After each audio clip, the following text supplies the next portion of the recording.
Assalamualaikum warahmatullahi taala wabarakatuh. Alhamdulillahirabbil alamin wa bihi nasta'in ala umuri dunya waddin wassalatu wassalamu ala asyrofil anbiya wal mursalin sayyidina Muhammadin wa ala alihi washabihi ajmain. Ketemu lagi dengan saya ya, channel Ahmad Nur Khalid, memang nama saya itu ya. Ya, sekarang tentang masalah berkata-kata ya, berbicara. Bahwa saya dulu kan pernah sekolah ya di madrasah kecil. Dulu itu kan ada pelajaran as-sumtu hikmatun. Adapun diam itu adalah hikmah. Jadi diam saja adalah hikmah. Berbicara apakah tidak mengandung hikmah? Ya, mengandung hikmah.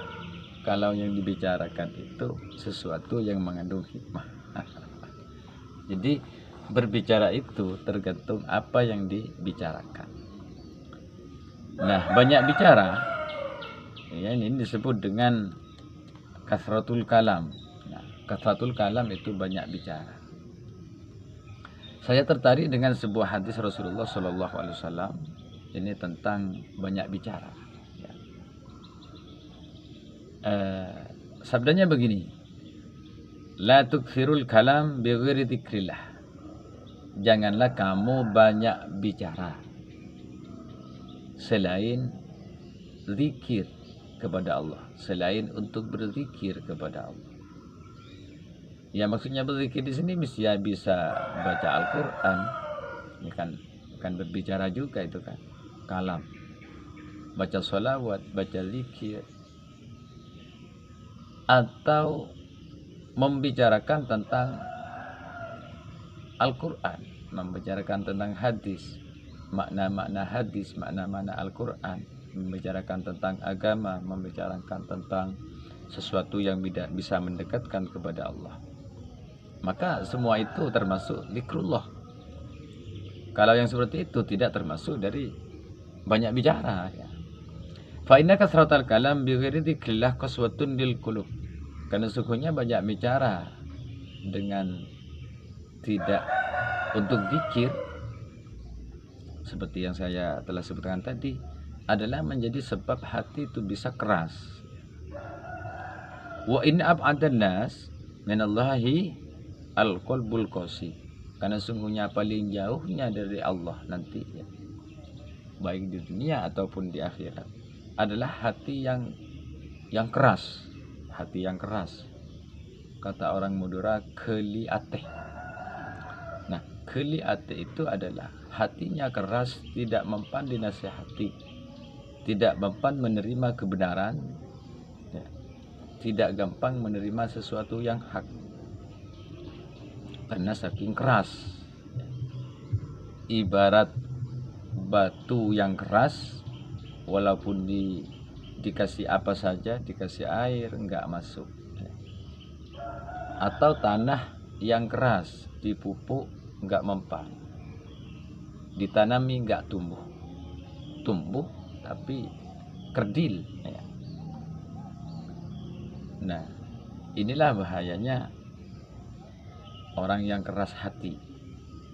Karena hati itu kan ada kolbun kosi, ada hati yang keras, ada kolbun marid, hati yang sakit, ada kolbun salim, ada hati yang selamat, hati yang sehat. Nah, nanti hati yang sehat itulah yang akan menghadap Allah.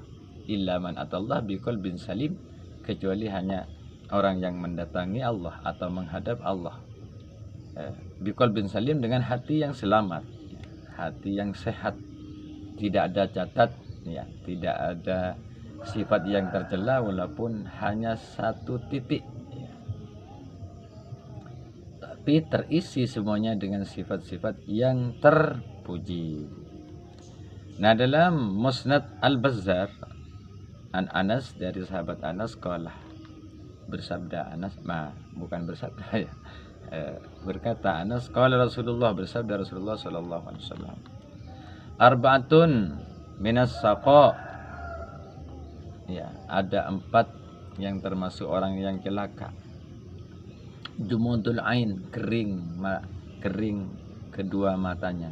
Maksudnya tidak pernah menangisi dosa, tidak pernah menyesali dosa. Wa qasaul qalbi, dan hati, ya, kerasnya hati yang keras. Wa tulul amal, dan panjang angan-angan, mengangan-angan, berandai-andai, seandainya aku jadi orang kaya, seandainya aku jadi orang sukses, seandainya aku punya pangkat dan sebagainya. Itu namanya tulul amal. Wal khirsu 'ala dunya, dan loba atau tamak terhadap dunia.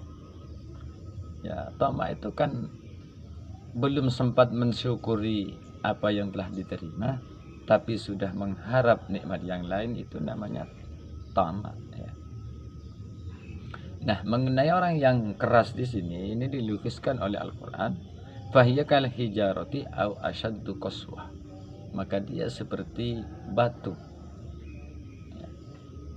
Au asyaddu qaswah, atau lebih keras dari batu. Karena kalau batu, ya, dihancurkan tuh kan bisa kan, halus, bahkan di apa ya, dijadikan serbu itu bisa.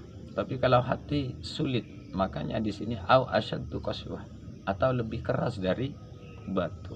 Nah, oleh karena itu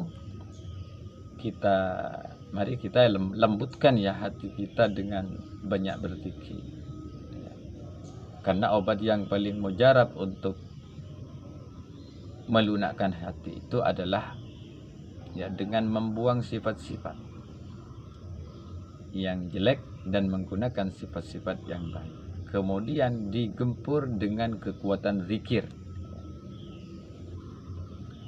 Nah, hanya kekuatan zikir itu yang bisa melembutkan hati. Karena dalam hati itu kan ada beberapa titik, tempat-tempat atau tempat bercokolnya sifat-sifat. Ada 7, ya, yang disebut dengan lataif atau latifatul qalbi. Ada di sebelah kiri, ya, pertama di sebelah kiri, kemudian yang kedua di sebelah kanan di atas susunya, yang keempat di sini di bawah susu, yang ketiga, yang keempat di sini di bawah susu juga. Nah, yang kelima tepat di tengah di sini, tepat di tengah.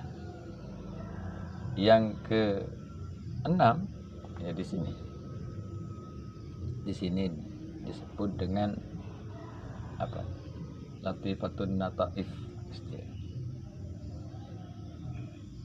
Nah, ini ciri-cirinya melamun, ya, menghayal. Nah, dengan berzikir maka menghayal apa yang saya sebutkan tadi, insya Allah bisa dengan berzikir. Nah, yang ketujuh, di seluruh tubuh ini sairul jasadi kulluh. Jadi seluruh anggota tubuh ini bisa berzikir. Ya, zikir tentunya dengan ismudzat, ya. Kalau yang sudah ditalqin thariqah Qadiriyah Naqsyabandiyah itu memang sudah terbiasa berzikir dengan seluruh anggota tubuh, ya. Atau disebut dengan sultanul zikri, rajanya zikir. Semoga bermanfaat, ya. Jadi pertama, jangan banyak bicara, karena banyak bicara itu dapat mengeraskan hati. Kemudian 4 macam tanda-tanda orang, ya, yang celaka sudah saya sebutkan. Semoga bisa bermanfaat. Hadanallahu wa iyyakum ajma'in ila siratul mustaqim wal afu minkum. Wassalamualaikum warahmatullahi taala wabarakatuh.